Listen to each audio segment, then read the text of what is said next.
Hello students, मैं उम्मीद करता हूँ आप सब खैरियत से होंगे।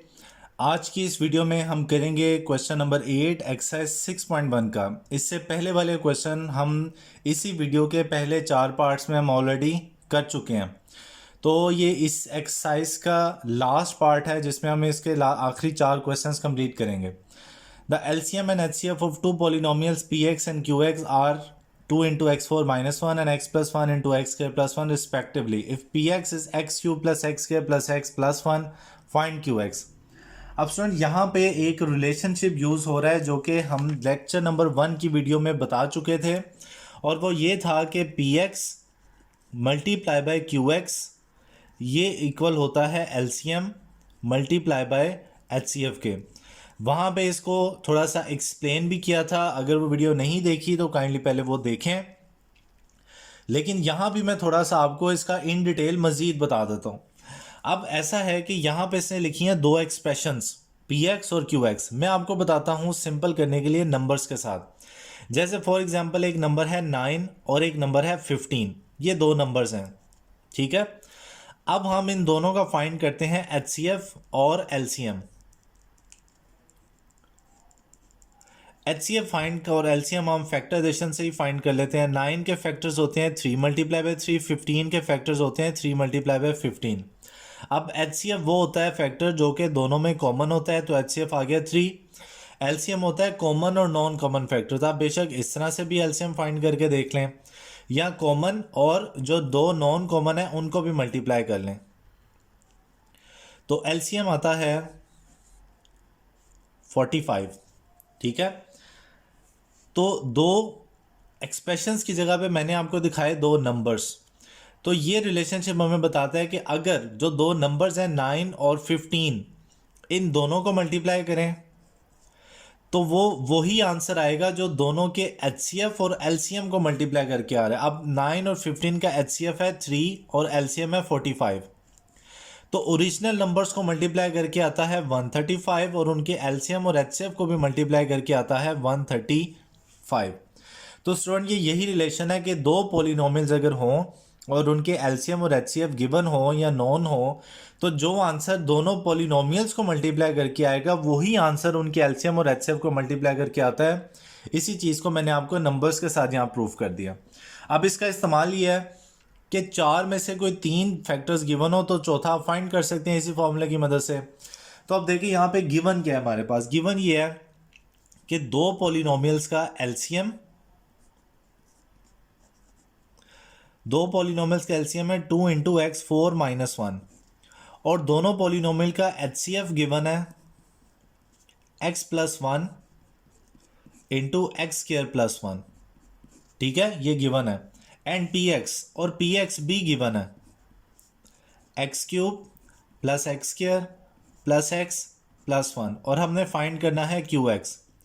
तो गिवन और रिक्वायर्ड डाटा देख के हमें क्लियरली पता चल रहा है कि हम उसी रिलेशनशिप को यूज़ करते हुए इसको फाइंड कर सकते हैं। तो हम पहले रिलेशनशिप लिखेंगे। वी नो दैट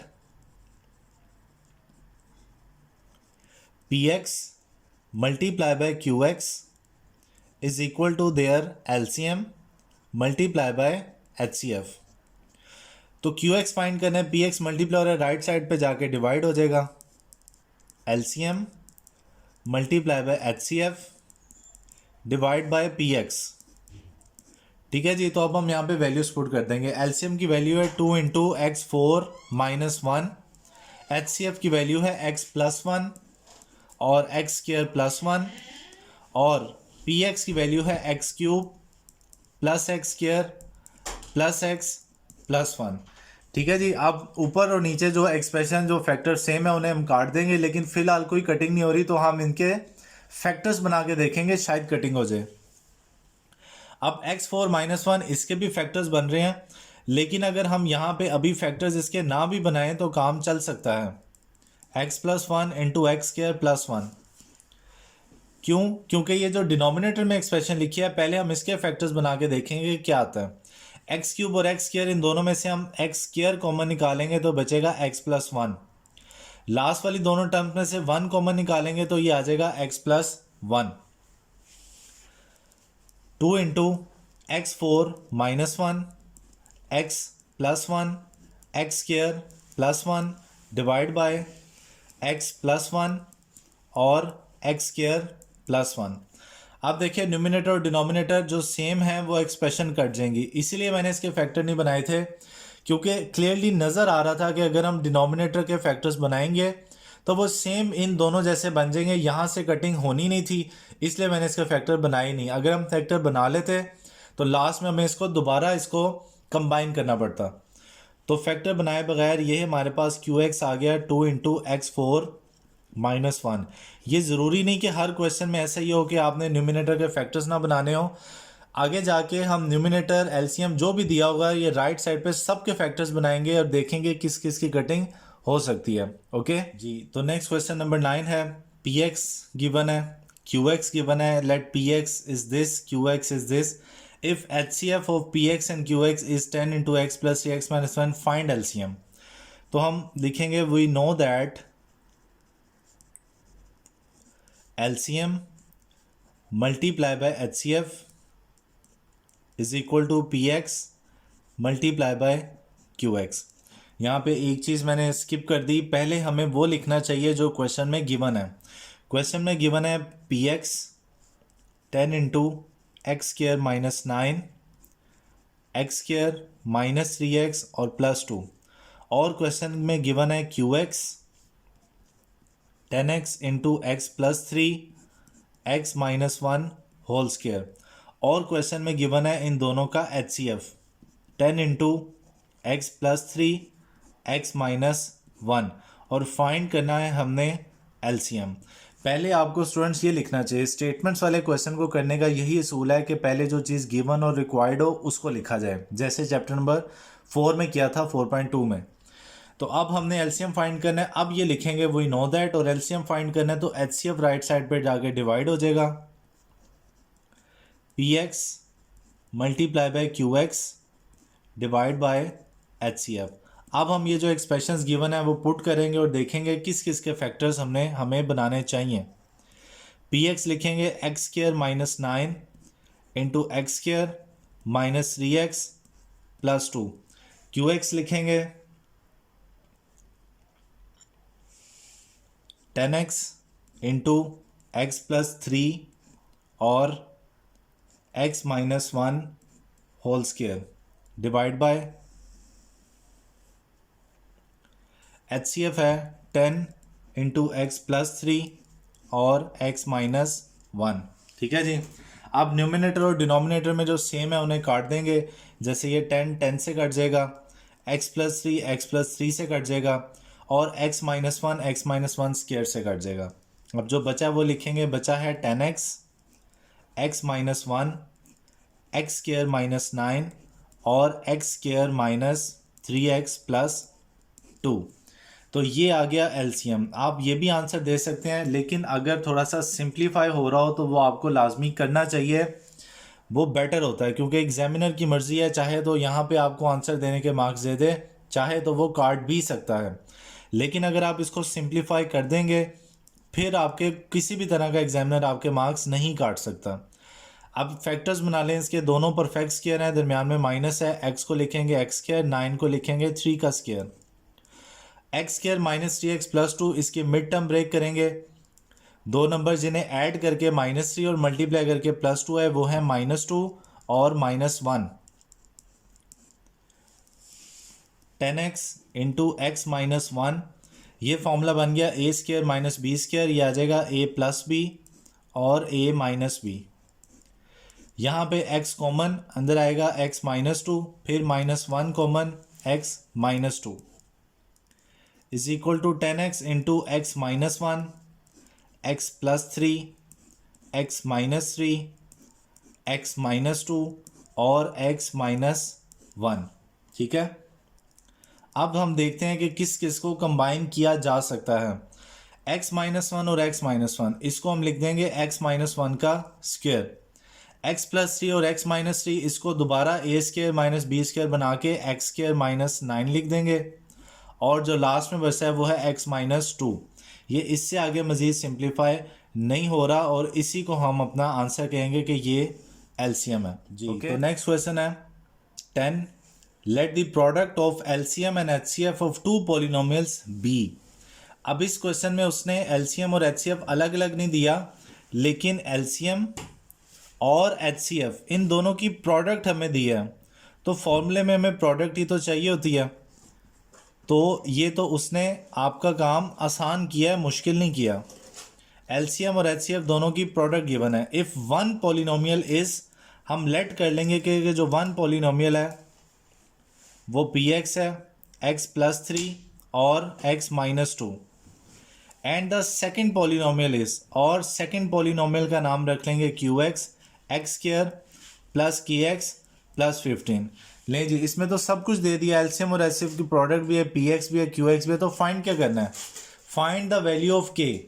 के की वैल्यू देखें, क्यू एक्स में एक मिसिंग नंबर लिखा हुआ है के, हमें इसकी वैल्यू फाइंड करनी है। तो फॉर्मूला तो वही है, एक ही फॉर्मूला है जिसमें ये रिक्वायर्ड और गिवन दे के हम इस्तेमाल करेंगे। वो है P X multiply by Q X is equal to LCM multiply by HCF. अब हमने क्यू एक्स तो नहीं फाइंड करना, लेकिन क्यू एक्स में वो मिसिंग वैल्यू है जिसको फाइंड करना है। पी एक्स की वैल्यू कंप्लीट है, तो पी एक्स की वैल्यू को हम राइट साइड पे ले जाएंगे, क्यू एक्स को इधर ही रहने देंगे। LCM multiply by HCF divide by P x, और अब यहाँ पे सारी वैल्यूज पुट कर देंगे, क्यू एक्स की भी वैल्यू पुट कर देंगे, X square plus K X plus 15। LCM और एचसीएफ की प्रोडक्ट गिवन है, X plus 3 whole square, X minus 2 और एक्स प्लस 5। पी एक्स की वैल्यू भी गिवन है, एक्स प्लस 3 और एक्स माइनस 2। जो फैक्टर सेम है उन्हें काट देंगे, एक्स प्लस 3 स्क्वायर से कटेगा, एक्स माइनस 2 से कटेगा, और ये बचा X square plus K X plus 15 is equal to X plus 3 और एक्स प्लस 5। ओके, अब ये जो ब्रैकेट्स हैं हम इनको ओपन कर देंगे। ओपन करते हैं, पहले x दोनों के साथ मल्टीप्लाई होगा, x multiply by x, x square plus 5x, फिर 3 को मल्टीप्लाई करेंगे, 3x प्लस 15, तो x square 5x plus 3x ये आ जाएगा 8x plus 15, x square plus K X plus 15, ये आ गया जी। अब यहाँ पे जो मिसिंग वैल्यू हमने फाइंड करनी है उसको अब दो तरीके हैं इधर, या तो आप ये सारी वैल्यूज़ को राइट साइड पे ले जाओ और के की वैल्यू निकालो। मैं दोनों आपको करके दिखा देता हूँ। जो इजी तरीका है वो ये है by rule of equality. Rule of equality ये कहता है कि इक्वेशन जहाँ पे इक्वल टू का साइन लगा हुआ है, इस साइन का मतलब है कि लेफ्ट साइड और राइट साइड वाली एक्सप्रेशन 100% सेम है। और आप देखें इस एक्सप्रेशन के जो फर्स्ट टर्म है वो फर्स्ट टर्म के इक्वल है, हमें नज़र भी आ रही है। जो कांस्टेंट टर्म है वो कांस्टेंट टर्म के इक्वल है, वो भी नज़र आ रहा है। तो ये जो लास्ट में टर्म बची है के एक्स, यहाँ पे क्या लिखा हुआ है 8x, तो इसका मतलब जो के है ये वैल्यू बराबर होगी 8 के, तभी तो ये बराबर होंगे दोनों। तो इक्वल साइन का मतलब भी ये है कि दोनों साइड्स ऑल 100% इक्वल हैं। तो बाय रूल ऑफ इक्वालिटी आ जाएगा के इज इक्वल टू 8। लेकिन अगर इस तरह नहीं करते तो आप के एक्स को इधर रहने दें और बाकी एक्सप्रेशंस को राइट साइड पे ले जाएंगे। ये एक्स स्क्वायर उधर जाके हो जाएगा माइनस एक्स स्क्वायर, ये 15 राइट साइड पे जाके हो जाएगा माइनस 15, ये कट जाएंगे दोनों, और के एक्स इज इक्वल टू आ जाएगा 8x। दोनों साइड्स पे जो x है ये कट जाएगा और k की वैल्यू आ जाएगी 8। आप स्टूडेंट्स इनको दोनों में से किसी भी तरीके से सॉल्व कर सकते हैं। ओके जी, तो लास्ट क्वेश्चन है 6.1 का। Waqas wishes to distribute 128 bananas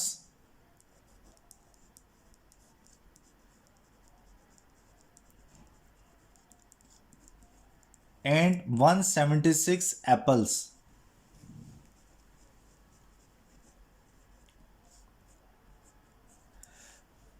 equally among certain number of children. Waqas ये चाहता है कि वो 128 केले और 176 सेब ये कुछ बच्चों में बराबर बराबर तकसीम कर दे, यानी कि अगर वो 5-5 बनाना डिस्ट्रीब्यूट करे तो सब बच्चों को 5-5 बनानास, और एप्पल्स अगर 8-8 को डिस्ट्रीब्यूट करे तो सबको 8-8, कि जितने भी बच्चे हैं सबको इक्वल नंबर ऑफ बनानास और equal number of apples distribute करना चाहता है find the highest number of children who can get the fruit in this way.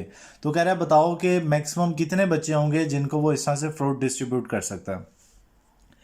तो हमने सिंपल क्या करना है, हमने इन दोनों नंबर्स का HCF फाइंड करना है। Number of children will be HCF of 128 and 176। Simple in दोनों का HCF फाइंड करना, और हम फैक्टराइजेशन से ही फाइंड कर सकते हैं, आप डिवीजन से भी फाइंड कर सकते हैं, हम फैक्टराइजेशन से ही कर लेते हैं। 128 के फैक्टर्स बनाएंगे,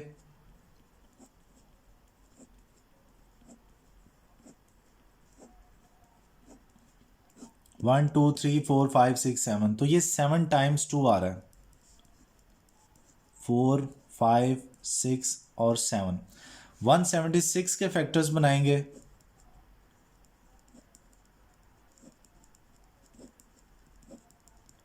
तो ये 4 टाइम्स 2 और 1 टाइम 11 आया।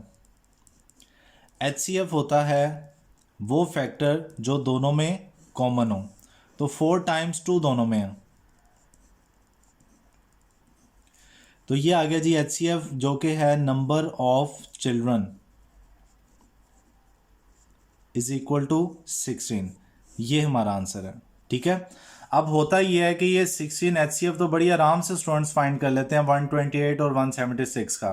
कहीं इसको इस तरह से लॉन्ग डिवीजन से ही फाइंड कर लेते हैं, 176 इधर रखा, 128 इधर रखा, 128 तो ये आ गया 58, एंड सो इसी तरह इसको सॉल्व करके 2 पे तो वो इसको सॉल्व कर लेते हैं बस। बट ये समझ नहीं आती कि नंबर ऑफ चिल्ड्रन 16, इसका क्या मतलब है। इसका मतलब स्टूडेंट ये है कि देखें 128 बनानाज हैं, अगर हम इसको 16 पे डिवाइड करें 128 को, तो और 176 को भी डिवाइड करें हम 16 पे, तो देखें ये क्या आता है, 128 डिवाइड बाई 16 ये आ गया 8, और 176 डिवाइड बाई 16 ये आता है 11। इसका मतलब है कि अगर वो एक बच्चे को 8 बनानास और 11 एप्पल्स दे, और इसी तरह दूसरे बच्चे को भी 8 बनानास और 11 एप्पल दे, तीसरे बच्चे को भी 8 बनानास 11 एप्पल दे, इस तरह से करके वो 16 बच्चों को 8 बनानास अगर दे तो वो टोटल 128 बनते हैं, और 16 बच्चों को वो 11 एप्पल्स दे तो ये 176 एप्पल्स बनते हैं। तो 16 बच्चे अगर हों तो वो ये 128 बनानास और 176 एप्पल सब ने इक्वल डिस्ट्रीब्यूट कर सकता है। ओके स्टूडेंट, तो ये क्वेश्चन नंबर 11 था। ये इजी क्वेश्चन था, पेपर में आया हुआ ये क्वेश्चन, और ये शॉर्ट क्वेश्चन है। इसमें जस्ट आपने 128 और 176 इन दोनों का HCF फाइंड करना है, और वो है 16। ये बाकी सारा रफ था। Okay students.